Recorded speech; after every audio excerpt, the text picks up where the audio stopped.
Welcome back. Was that not powerful and moving? I hope that you were able to take some time to nourish your bodies, but also your spirits and minds, and that you were able to gain some new insights on the complexities of what it means to be a Black man in America. All of the trauma and resilience, the pain and the strength, the beauty of who Black men are, despite their experiences in the US. And though Black women have their own intersectional experience, today we focused on Black men. But here's the thing, Black women have always been agents, actors, backbones of justice movements, though they have not always gotten the same iconic face time as men. Why? Well, that's a whole different topic. Yeah, patriarchy, but we're not going into that. So before we move into the next session, I want to take the time to highlight, however, three women, Alicia Garza, Patrisse Cullors, and Opal Tometi. Here's what one of our Texas State doctoral students, Destiny McKinney, said about these three women. She said they were impregnated with a truth that accelerated the labor that birthed a movement ripe for these contemporary times called Black Lives Matter. These three women began that movement with a hashtag after the acquittal of George Zimmerman in the shooting death of 17-year-old Trayvon Martin. And that hashtag picked up momentum following the 2014 deaths of two more young Black men, Michael Brown of Ferguson and Eric Garner of New York City. Since the Ferguson protests, Garza, Cullors, and Tometi began a hashtag that insisted that because Black lives had been so undervalued and marginalized, that their social media call to justice had to be insistent that Black lives did matter. So here's what you need to know about the BLM movement, which is a transracial, intersectional, intergenerational, and immigrant racially, radically inclusive movement. And that it is dedicated to nonviolent civil disobedience in protest to incidents of police brutality on African descended people. An organization known simply as Black Lives Matter exists as a decentralized network of chapters worldwide consisting of various separate like-minded organizations such as Dream Defenders and Assata's Daughters. The broader movement and its related organizations typically advocate against police violence towards Black people, as well as for various other policy changes considered to be related to Black liberation. So a shout out to the three founding women of the movement Black Lives Matters, and to a generation who continues to keep the kindling wood burning. Now, we're going to take some time to consider what it's like to be a Black student here at our very own Texas State University. This afternoon, we will hear from a group of student leaders who have made time in their daily lives and schedules to join us and candidly share their experiences within life and the academy. As students attending a majority minority university, which is also an HSI, these leaders represent a small portion of the 54% of students of color and the 12% of Black students attending Texas State University. They have joined us today to share with courage and conviction their truths about the issue of racism, as well as that which has sparked their involvement in their generation's struggle and fight regarding racial justice. They are our future. So to help us engage and reflect upon all that it has taken, including lives lost, for us to more deeply contemplate, interrogate, and challenge our understanding of the causes of the inequitable experiences that exist within our collective humanity, we have convened a panel of Texas State student leaders to discuss some of these issues from their perspectives as students. Our panel will be moderated by Dr. Dana Fitzpatrick, a native of the Windy City, Chicago. Dr. Fitzpatrick received her PhD in adult professional community education here at Texas State University and is on the staff team for student diversity and inclusion. She has over 20 years of experience in education. She is a member of Zeta Phi Beta Sorority Incorporated. Dr. Fitzpatrick will introduce our Outstanding Student Leaders panel. Dr. Fitzpatrick.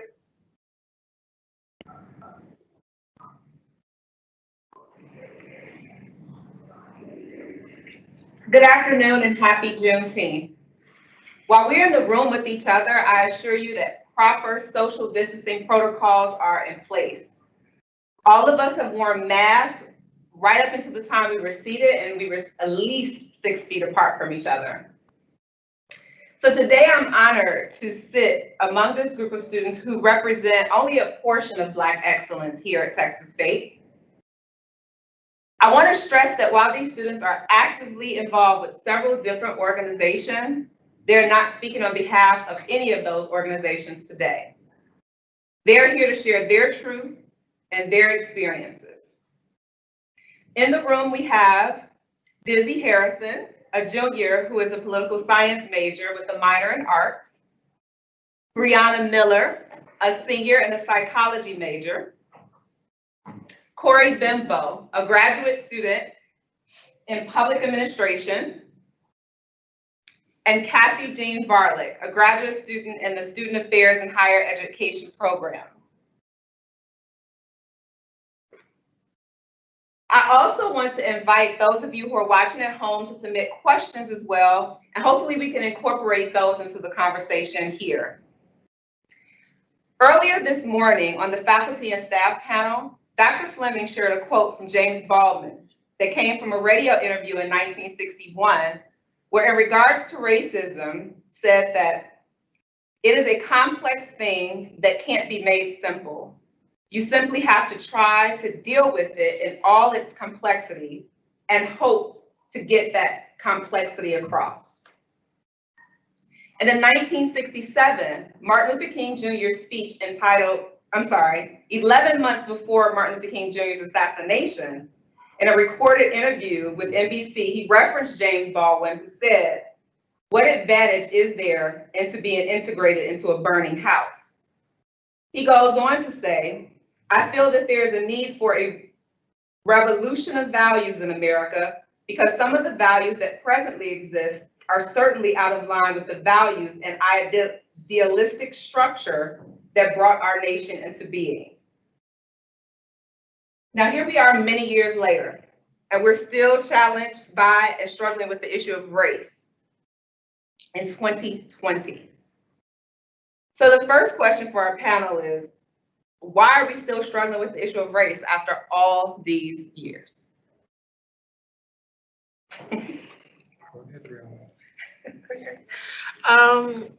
We're still struggling with race because we haven't addressed it in the first place. I mean, you know, we had last year a beautiful expose, the 1619 Project written, and even in reading that, I learned so much that was never taught to me in schools, that my family didn't even know.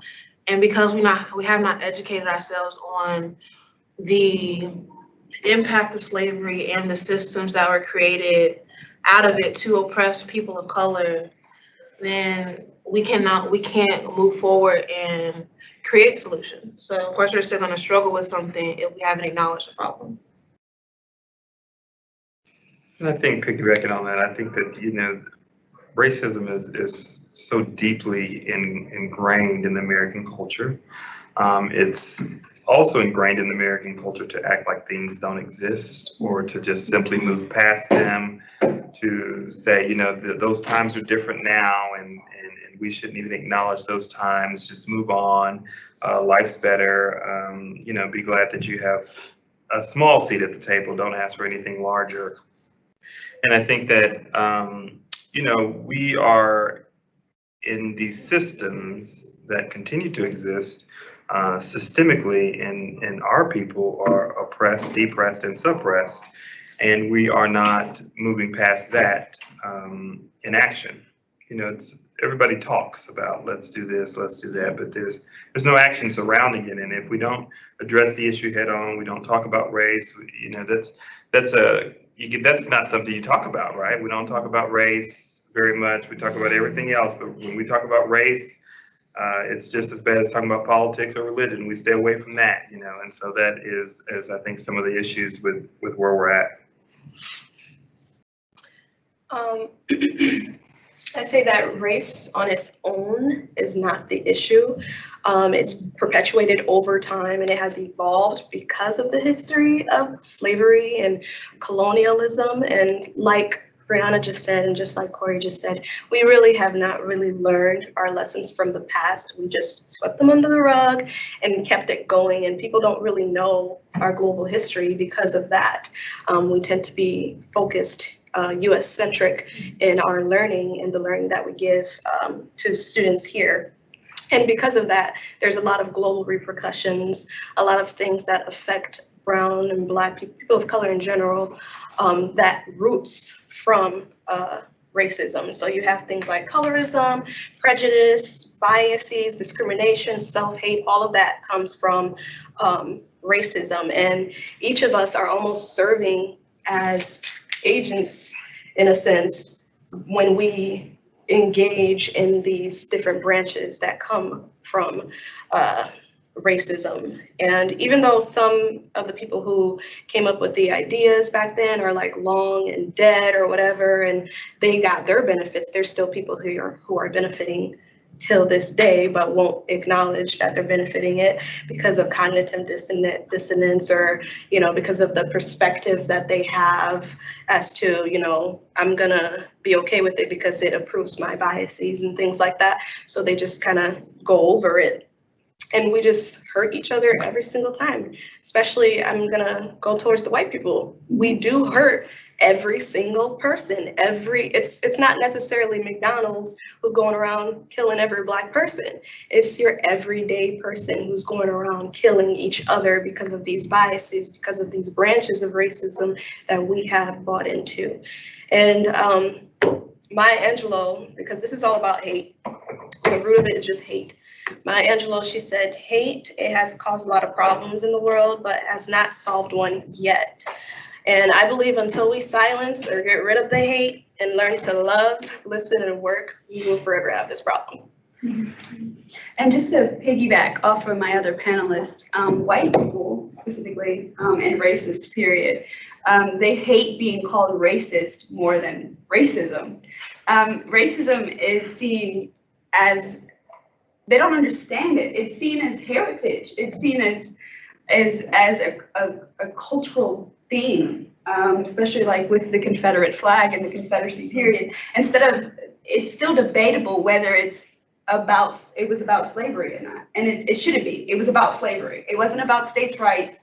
It wasn't about, what is it? You can't tread on me. It's my individual. No, it's you wanted to have slaves when you shouldn't. So I think that's also a big issue, is that we're still debating whether Black lives matter. Right. It's not Black lives matter. Now help us change the systems that oppress them. No, it's, are you sure? When it shouldn't be debatable. And yeah. I also will just add, I think for a long period of time, as individuals and as people of color, and most certainly Black people, without the internet or without technology, these injustices were not as broadcast in a way. And so I think, we're seeing this activism, this engagement, and these protests and things taking place now. But for a long period of time, when you didn't have that window where social media was not so easily accessible, you didn't see this type of activism taking place and taking hold. And so that's where I think it's very important to understand that this racism or the racist behavior of people has just always existed, but it hadn't been highlighted until most certainly recently. And so that is why, it's not that we're saying we want this, we want these things, because, we just woke up one day and said, life's not as great as it could be. It was that we could actually see it in real time. Right. And so we actually understand exactly what's going on and how it's happening and how it's playing out all over America. And so I think that, that's kind of where we're at in dealing with racism right now, and in this country. So. I want to acknowledge, we had a student due to schedule conflicts, but she is joining us now. Her name is Tyriante Norman, who's a junior and a political science major with a minor in art. Yeah. Oh, I read yours Yeah. wrong. I apologize. Dizzy is a sophomore who is a dual major in anthropology and international studies. My apologies. She didn't even correct me. She's so polite. She's like, Call her out. I'm a political science major I know, today. I'm talking about when you redirect and intentional, and I was afraid to correct her. My apologies. Thank you. Our question, Tay, we were talking about why is it that we're still struggling with the issue of race? One of the things that panelists brought up, it came up repeatedly, is that too often we just sweep race under the rug, that we haven't really confronted it. And so I guess I'm wondering then, why do you think that that's so? And that's to anyone who wants to answer. Why have we been so quick to just sweep it under the rug? Why don't we confront it? Well, I think that the truth of the matter is that past is very painful. It's very painful to acknowledge.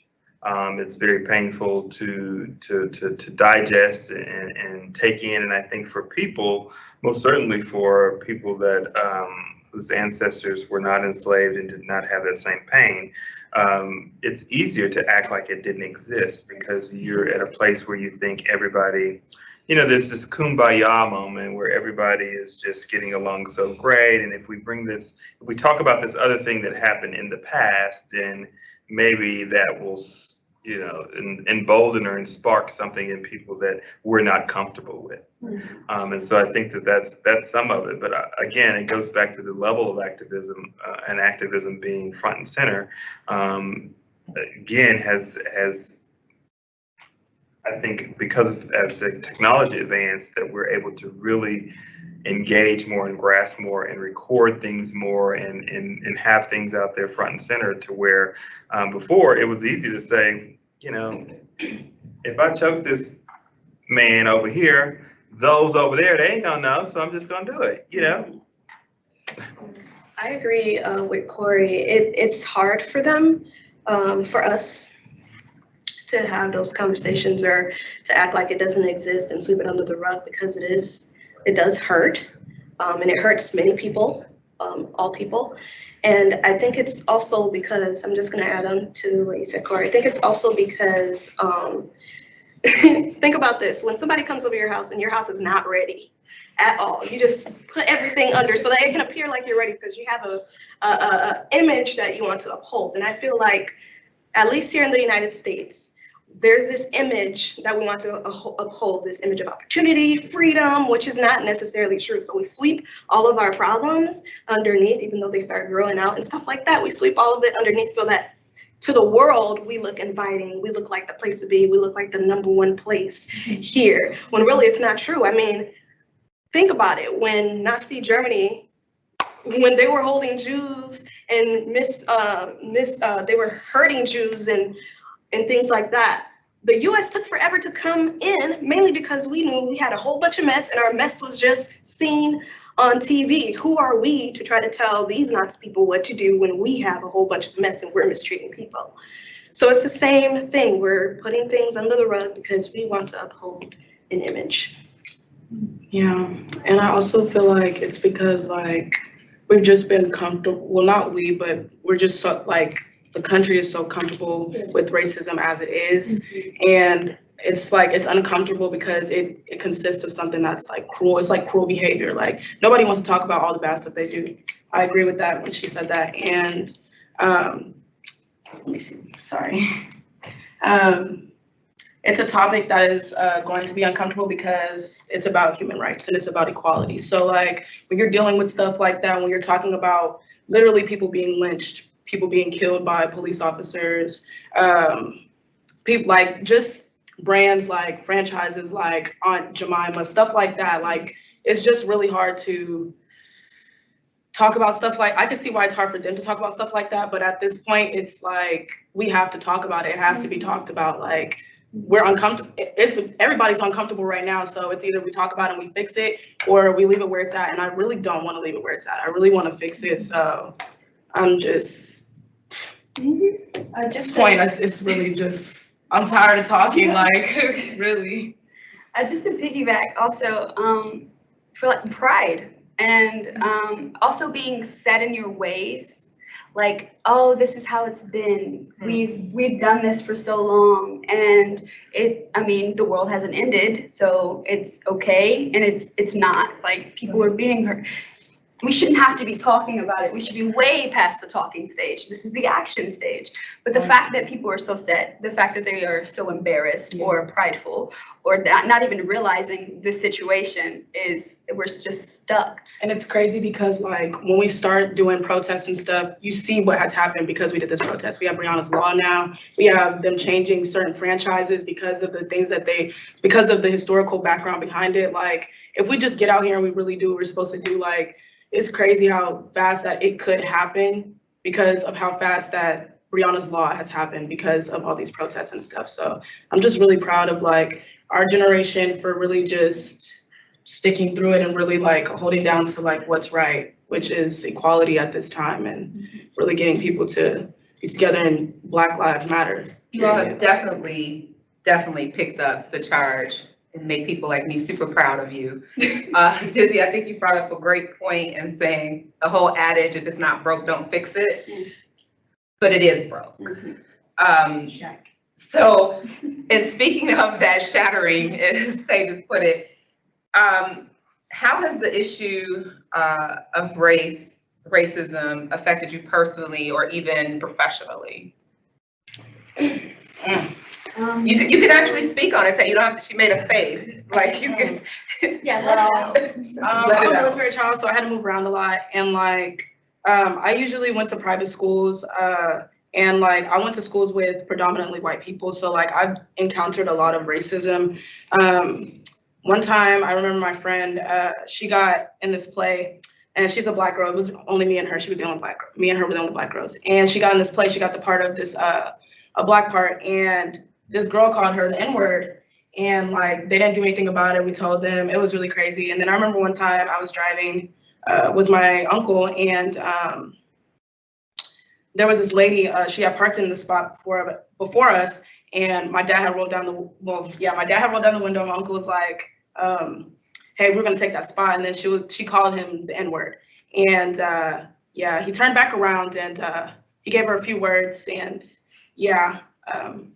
and then just being in high school, like in Alaska, was really hard for me because it was only like 50 Black kids. And I just deal with a lot of like racism, basically not every day, but like people just didn't understand what it felt like to be Black. Like I had this one white kid and he just said the N-word and like they let him say it. And I was just like, what's going on here? Like, what are y'all doing? No. So I had to keep telling him until he knew like it's not right to say that stuff. And my teacher, one time she was teaching a class and she was teaching about civil rights era and she said the N-word and she was explaining like a topic, but to me, you could just say N-word. You don't have to say the actual word. So I was like, no ma'am.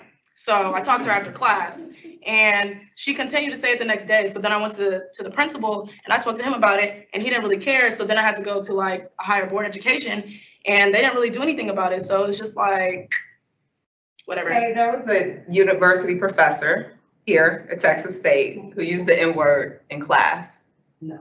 And when we as a cohort confronted this professor, the justification was that another Black professional told her that in that context, it was all right. No. Well, you know, cones is everywhere. May I speak? This is a conversation, yeah. Okay, so I'm biracial. My mother's white and my father is Black. And growing up, I wasn't as aware as I am now. I was raised with my mom as a kid, and we lived in Southwest Alias, SWAT. For anybody, that's my hood. That's my heart. I love SWAT. It was not. It's not that. It's pretty bad out there. It can get pretty bad out there. but there's a community, right? And I was raised with my mom and my father's not in my life, but her boyfriend at the time, and I was with his family, and I was just treated as like another daughter, right? And in Alief, the schools are really diverse, and so it's pretty good. I didn't really notice an issue until I got to about my high school year, and my high school years, and I moved in with my grandmother on my mom's side. Now that is a complete culture shock. It's white faces everywhere, and my mother's side of the family, save my mother and a few people, are extremely racist, and very prejudiced or biased, like their degrees, but it's really wrong over there. And they would say and do anything. Like an example is, there's like this nut.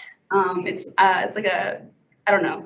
And it has a real name, but they're used to calling it the N-word nut, or toe, excuse me. The N-word toe is what it's what that society calls it. I don't know what the real name of it is, but the Brazilian nut? It's a Brazil nut. Thank you, the Brazil nut. Okay, so my grandmother had these one day, I don't know why, and just clear as day, it's black faces are not unknown to my family. My mother has always had Black significant others. My stepfather's been in my life since I was 12. I love him. He's the love of my life and my mother's. And he's always been around, and he is such a strong man for being around this family. And my sister as well, she's Black. But we were at the dinner table, my mom, my dad, and my sister, and just bold-facedly just says this name out. And I guess they didn't, you know how these conversations are hard to have, right? And so you could see on his face, my dad's face, it just broke him, it hurt him, but he didn't say anything. And I was too young to realize, and I didn't say anything either. And to this day, I regret not saying anything. So I made it a habit to make this family very uncomfortable on any holiday. And my lease is ending. A few days in July, and I have to go back. And yeah, let's just say we're gonna have a lot of uncomfortable conversations, and because it's not okay to say things like that. And they think, oh, it's just a name. That's where I brought up. We're so used to it. My grandmother's like 60, but I don't care. You're gonna get checked every single time. But yeah, sorry, that was a long No, story. it's perfectly fine, because everyone has different experiences, that they personally endured. Well, I just want to touch on that N-word subject real quick. I think that, for that Black professor to tell that white professor that it was okay to use the N-word in those contexts, she probably still shouldn't have used the N-word. The thing is, I get that we're in academia and people are, you have to be sensitive to the subject matter, but you have to understand that the pain and the angst that came with that word and what that meant for our ancestors, that particular word. And so I think that, to even use in an educational context by a person, a white person, is just not appropriate. But, my family is from the South Carolina. And of course I am in here in Texas, and my mother is here in Texas, and we've been in Texas. But, Texas is definitely country in parts. Mostly country, a few cities in there, right? And so we lived in Bangs, Texas. And so that's 9 miles outside of Brownwood, West Texas. And so I played sports. We were playing football, and we went to a town called Hyco. Mind you, very racist town. But the students spit on us as we played them in football. And at the time, I'm a kid. I'm young. I'm just kind of like, well, whatever. I knew it was wrong, but I didn't really care that much about it because I was with my group of friends from another city, and I knew that we were just playing them in football. However, I look back on those different things and the experiences that I had there. They even had a um, coffee place named the Coffee Cup Cafe, but they spelled everything with K's, big K's. And then we were in another town, a Comanche, that had a hanging tree. And they had the rope there, and they kept the hanging tree there because they said it was significant because Indians ran into the tree and hid, or some excuse that they were given, but they would, you niggas better get uptown before nightfall. Sundown towns. And so, those are the experience that I had as a kid growing up. However, I mean, even, as an adult, you have to calculate how you move in society, what you're going to do, be mindful of what you're wearing, worry about if you're passing a cop, if they're going to pull you over, worry about the interactions that are going to happen with the cop after they pull you over. I was pulled over one day and a police officer said, well, I smell marijuana. Well, I said, you can't smell marijuana because I don't smoke. I mean, you can smell it if I smoke, that would be a good excuse, but he wanted to search the car. Fine. And I believe maybe he thought a black person shouldn't be driving that car. I don't know. So he said he smelled marijuana, and he pulled me out of the car, and immediately we're in this interaction, and he says, well, put your hands behind your back. And I said, well, if you're gonna search the car, I don't need to put my hands behind my back because you're just gonna search the car. I can just sit here. Well, I was talking back, and so there was a white female cop, and she comes, and she immediately, she's ready to get aggressive. So she puts me in handcuffs, they put me in the police car, and so during this time, they're searching the car. And so they come back, and he says, well, there's nothing there, blase, blase. I was speeding, which is fine. I was going 55 and a 35. He could have gave me a speeding ticket, which he should have. I was breaking the law. And he gave me a warning instead, and let me go. So I asked them for the dash camera afterwards, just because I'm nosy and I'd like to see. But as soon as they get me in the car, that officer's asking that other officer, do you have PC? That means, do you have probable cause? He said, no, I thought you had probable cause. You see, so it just showed me they didn't have the probable cause that they were looking for, but they still searched my car, pulled me out, created the scene, put me in the back of the car, and they probably only gave me that warning because they had caused so much commotion. And if we get this Negro warning, he won't bother us no more. I took my warning, watched the dash cam, and I did let it go, but that just showed me the experiences of people of color and Black people most certainly every day. Even in a professional environment here at Texas State, where I am showing up as student body president in my previous role, thank God. Showing up in these white spaces, and I am speaking, and I would like for people to give me the benefit of the doubt that what I'm going to say out of my mouth has no ill intent to it, but they don't.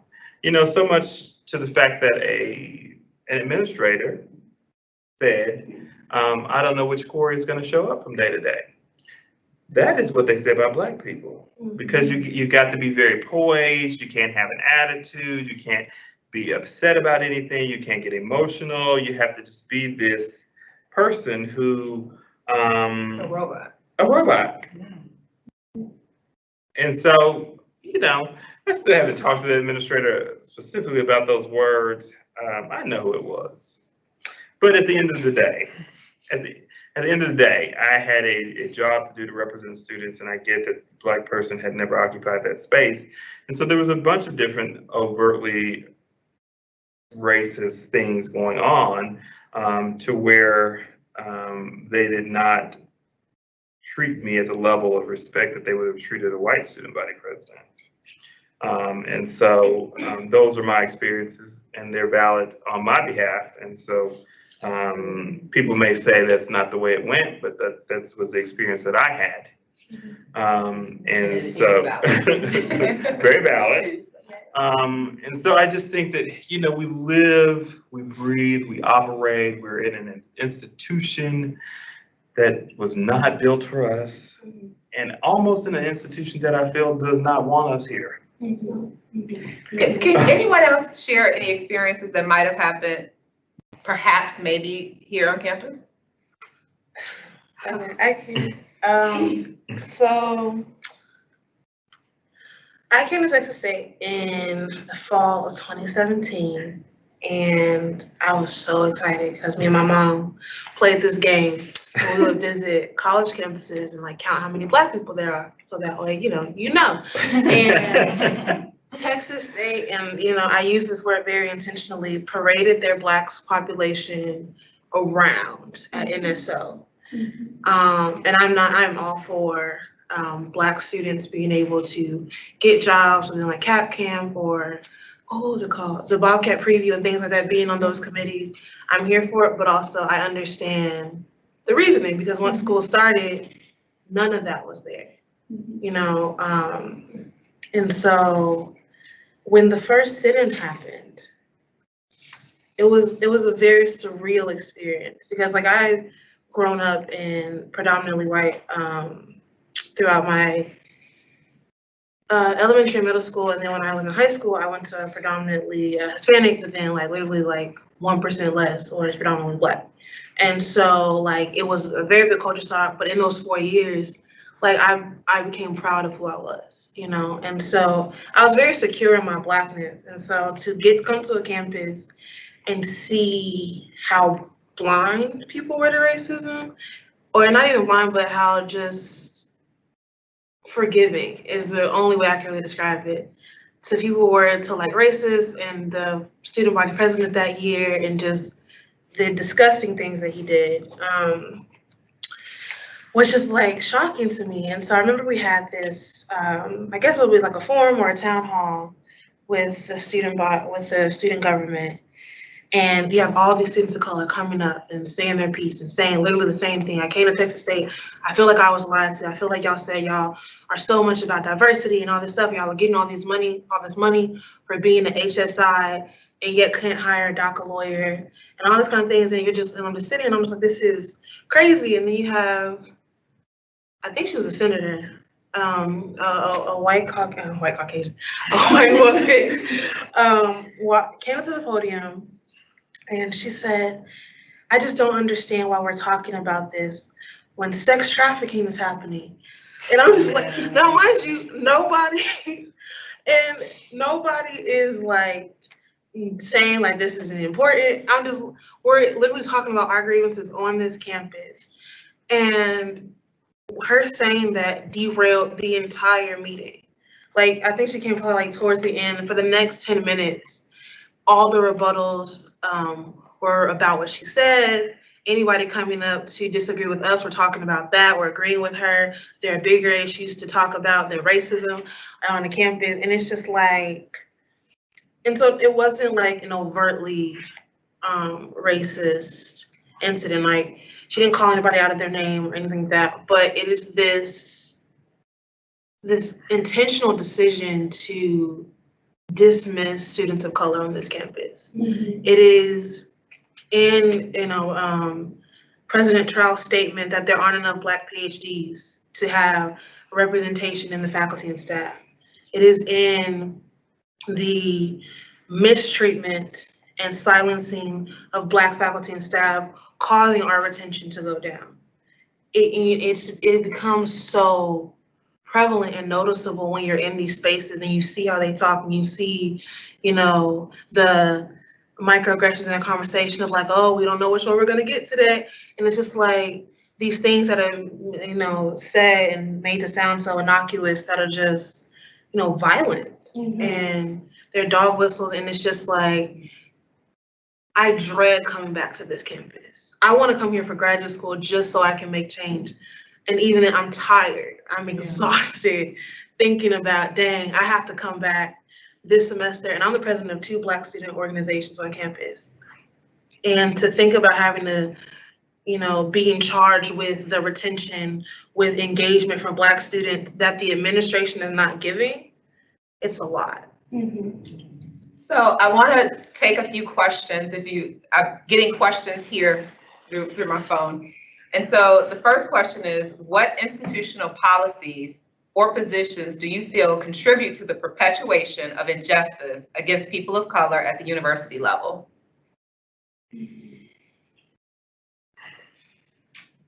So institutional policies or positions. Well, all of them. I mean, let's be clear. Everybody's making a face like, We are at a predominantly white institution that's morphed into an HSI, who has not changed their thinking around marginalized identities and students of color, most certainly Black students. And so when we talk about these positions and these places from the administration perspective in those places, they haven't built the infrastructure to handle marginalized students or students of color. So at administrative level, if you look at the administration, if the cabinet was here sitting around this room right now, you'd have one person of color who is on the cabinet now, but nobody else. And so when you talk about, well, we're gonna set these policies and these procedures and these structures in place that somehow benefit marginalized students and students of color, then who's setting those policies? Who's giving you that sound advice? Who's talking to you about these different things? Who's representing Black students and students of color at the top level of administration? And I'm just gonna say, you know, the mindset, the policies, the institutionalization of this stuff starts at the top. It starts with Dr. Trout and it flows down. And so that for me is where the buck stops. And another thing is institutions like this, they don't consider Black individuals for positions of power unless it's for Director of Inclusivity and Diversity. If we can get that token, if we can get you to represent, then that's all we want from you. And so I can't really say the policy or the procedure, but these tendencies of putting up this false this facade of acceptance and diversity, but not, it's like, we want you here. Like, you can climb the ladder, but you stop here. Even though there's a much higher ladder up here, you can't go past this part. Stay in your lane. Yeah, stay in your lane that we create for you. And so I can't really tell you the policy, but that tendency, that mindset, we have to scrap it all and just build it back from the ground up. And also and I'm just pointing out certain things because we talk about positions here, the questions about positions. I do think that it's very important to realize the significance of the position of student affairs that had been held by Dr. Smith. But after she retired, a university that claims to be diverse and understand diversity and would like to be diverse and all this diverse talk would promote, in the interim, a white woman over two women with experience of color. Imagine. I mean, we just got to be clear when we're talking about how this type of behavior is perpetuated in the university community. And the thing is that each time that you do make those movements and you send out that information, who's reading the information, who's saying you make those moves, not only the administration and faculty and staff, but the students are watching. And they're, a lot of times, because students see a pattern of behavior, students are like anybody else. You see a pattern of behavior, you can kind of predict what's going to happen at the end, and you're hoping that you're not right. And just to be proven right, it's just like, well, I knew that was going to happen. No surprise there, no change. And it's disappointing, but it's something that's expected. And the whole fact that it's expected is an issue that tells everybody on this campus that this has been going on for a while. It doesn't seem to have a change, and our students don't have any hope in us making a change. And no matter how loud we scream, no matter how, you're gonna do the same stuff. So some people just stop talking. And it's like, you're not gonna change, so why is my voice? Now, I'm not gonna say everyone's doing it. Obviously, we're advocates. Obviously, there are advocates on campus. But they like to put the blame on the students. So if you don't like it, change it, say something. But it's like, we've been speaking. And We've been screaming. and the hope is always this, and I guarantee you this is we will give you minimal tokens, because at the end of the day, we can wait you out. You're just gonna be here 4 years. Yep. Yeah. And then the cycle starts over. All over again. And then what about sex trafficking? Right, right. So another question that comes from our audience is, what tangible steps must Texas State take to make this campus a Black student-centered campus? Take the step. So that's the tangible step to actually take it. Let's stop staying in this era of, okay, tell us what we need to do. We've told you. Do it, please. The thing is, and I can only speak from the conversation in rooms that I've been in. One, they immediately need to invest into the African American studies and Latin American studies minor, and invest in the process of making it a major. Point blank, period. Because, like we said at the beginning, this struggle, this uncomfortability with the issue of race is because nobody is talking about it. Not only invest in that, make it a requirement, a prerequisite for getting a degree from Texas State. Oh, Yes, ma'am. Yes, ma'am. That would be bomb. And put people of color in these teaching positions. Exactly, and that's what it needs to, inside, I mean, No, it needs to be its own department. Right now, it's under the history department, which is fine, but also there needs to be a department for, if not solely African American studies, ethnic studies. It doesn't feel like the right word, but ethnic studies. You know what I'm saying? If it's a little, that they need to. If not getting rid of UPD, we need to rework this relationship with UPD from the ground up. Students of color need their voices heard in those conversations as well, because what happened on May 1st was unacceptable, and flashing was unacceptable.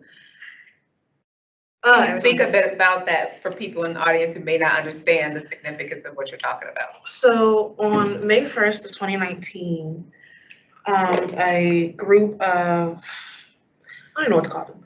I'm just gonna say conservatives. A conservative group threatened to come to campus and open carry because students of color were calling for the removal of the Turning Point chapter at Texas State to be removed or not be considered a student organization. And so they threatened to come to campus, and so students of color were like, we're gonna counter protest. So we went to the Stallions and we sat there.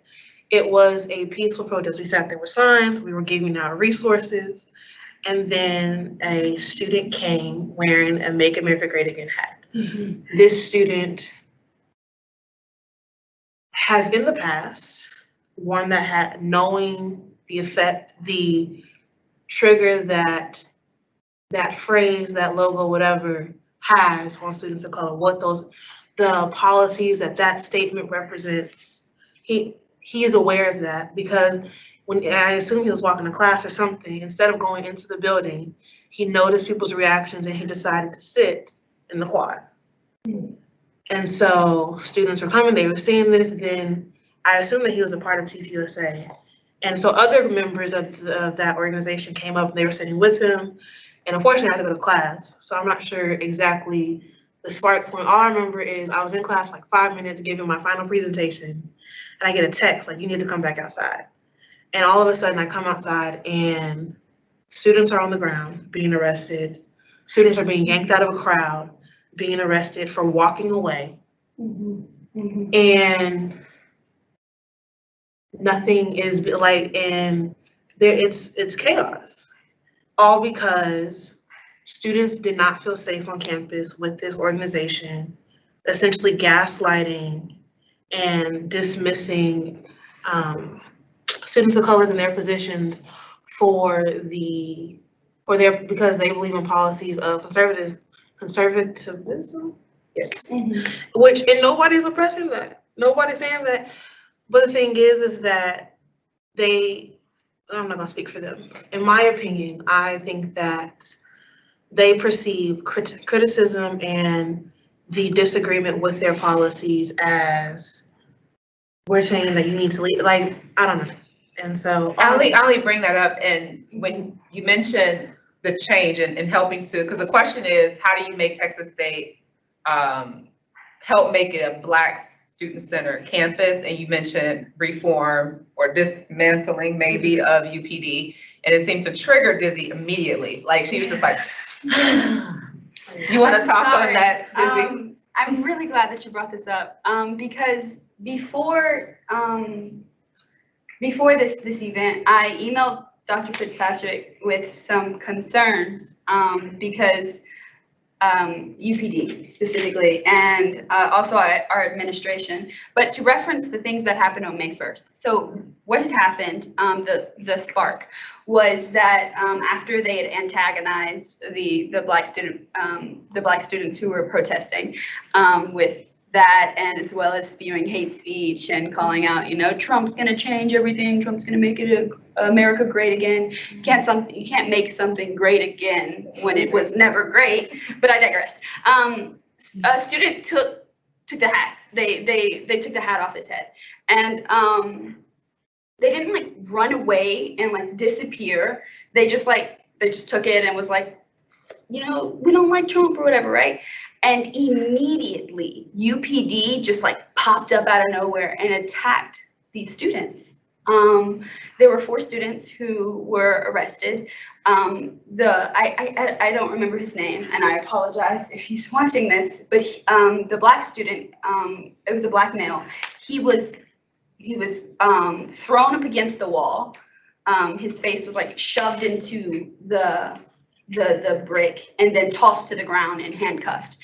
And there was a response to this. Black students protest. They were arrested and taken to the jail, and students protested this. And the reason it triggered me so much is because there's no accountability. There's been, to this day, UPD hasn't been reprimanded. Those students haven't been apologized to. In fact, our president made a statement, and I can quote her because I put it in the email. She said, in response to the Black students and all the students protesting the arrest of these 4 students, she advised students to stay away from these protesters by saying, oh no, my screen went dark. Okay, if you see people who are representing something contradictory to our core values, do not engage. Go the other way.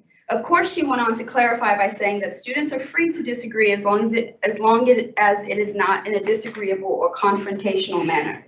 I'm gonna just read what I wrote in the email. I was very heated. I said, what does that even mean? For context, I'm gonna skip this because I just said that.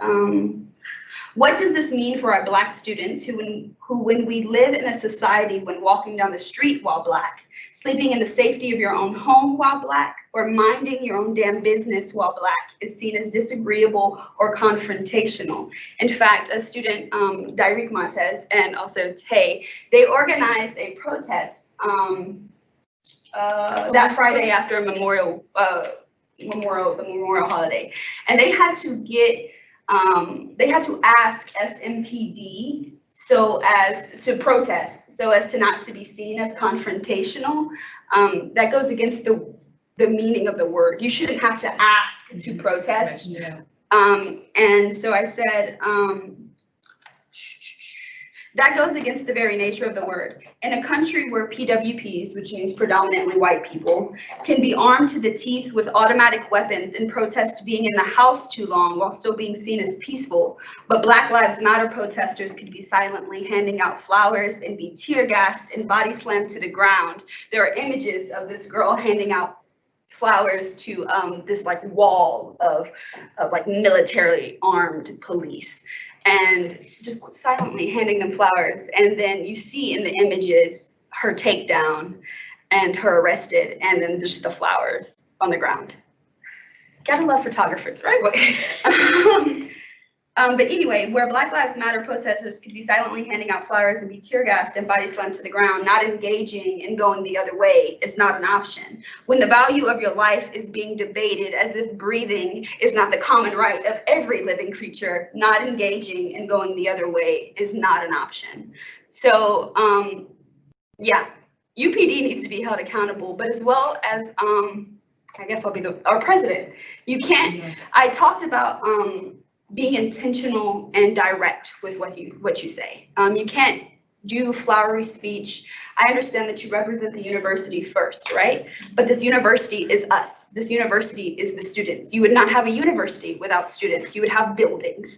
And so if you do not listen to us and you do not represent us, especially our Black brothers and sisters, our Black students, you're a part of the problem. And that's my biggest concern with the event was when I saw that President Trump was giving a speech and the university was hosting it without police being involved. I understand that they are triggered and this is a day of celebration and they have no part in our day of celebration, and we will handle them on our own time and no one else's time. But I was concerned because it feels like hypocrisy coming from the university, not us, not Dr. Ben, not Dr. Fitzpatrick, not our supporters and our organizers. We love you guys and thank you so much for giving us this day. But this university cannot lay claims to diversity and inclusivity without first recognizing that it itself is a part of the problem. Thank you. I'm getting all kind of pings about time. Sorry. Yeah. I just want to get to at least one other question. A faculty member would like to know how to move to action. So what would you like our faculty to do to quote unquote fix the problem? Well, I just want to say this, and then I'll move along, but the problem is institutionalized. It's branded in the culture of the university. And so when we talk about fixing the problem, and I just want to just say, you know, I am tired and worn out with the question about how we fix the problem, because we've answered this question time and time again. We have told time and time again. Courtney just gave me. I know, I'm just saying, I mean, we just continue to talk about how to do it, but nobody's doing any action. So what I think that people should do in general is the administration has to listen to Black students. Yes. They have to listen to Black faculty and staff who understand these situations in the context that they're in and really do some action. On my presidency last year, after the May 1st incident, I sent Dr. Trout a letter that pinpointed 15 things she could do. You know how many she did? 0. After the George Floyd incident happened, I sent her the similar letter that pinpointed about 17 things she could do. And she wrote me back, very simple email, thank you for the advice. So, Okay. so the issue is that what we don't see is action. We see a lot of words. We need for the faculty to be just as emboldened as we are. We need for them to go out and advocate on the change on our behalf. We need them to speak up boldly to the provost and to others about how to make this as inclusive and equitable as possible. They can't be in the background anymore. It's time to be front and center, and it's time to support us and engage and advance and advocate with us. Thank you guys so much. We literally have 2 minutes, but Corey, I think you hit on the next question, which is what does this look like to be a faculty, for a faculty member to be an ally? And so I think you spoke very well to that. It's to actually, the students can't do it alone, that it's going to take them also to speak up.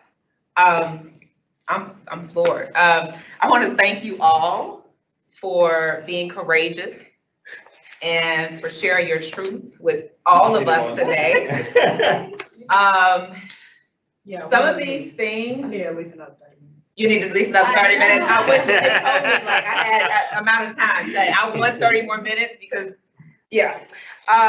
While some of these things may have been difficult to hear, we can no longer afford to ignore them. So back to Dr. Sherry Ben.